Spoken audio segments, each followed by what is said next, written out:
So one of the great things about ultrasound is that we can do it in the office. It's cheap. It's about 1/15 of the cost of an MRI. It's very convenient for you as the patient because you don't have to go get the MRI and then come back and have me discuss it. And then people also don't like MRIs in terms of claustrophobia, the discomfort of lying down, and then a lot of patients, they can't get MRIs because of pacemakers.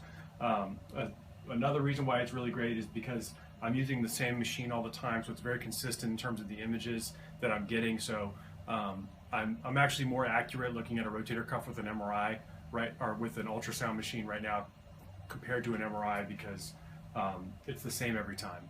And also, I think a lot of patients think it's pretty cool to be able to see their shoulder when I'm looking at it with the ultrasound machine, and I can show all the images. All right, so let's do a quick exam.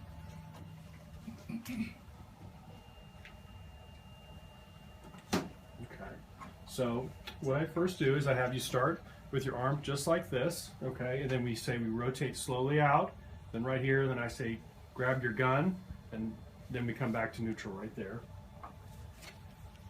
Okay, so we start in the front of the shoulder. In the very front of the shoulder, you see between these two bumps right here is the biceps tendon. That's the long head of the biceps, and I probe up and down the biceps tendon, and I look to see if there's any fluid or any tears. Okay, and then I have you rotate out like this.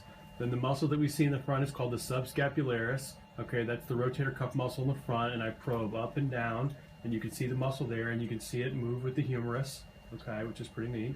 So there's no tears there. Then we have you come back to neutral, and then the next part is I look at the long head of the biceps, and I look at it kind of along the longitudinal axis, and then I move in this way, and then I'm looking at the subscapularis again.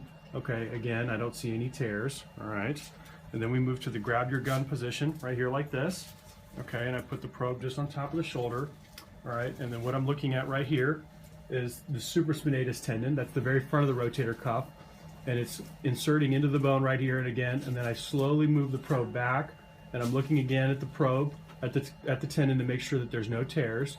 Okay, and then I turn the probe and I look at the tendon from another angle, right here like this, and I'm looking at the rotator cuff from the front to the back. Okay, then here's the biceps tendon here, and I'm looking all the way across the back. So this is the supraspinatus and the infraspinatus, and we're probing, watching it come into bone right here. Again, no tears.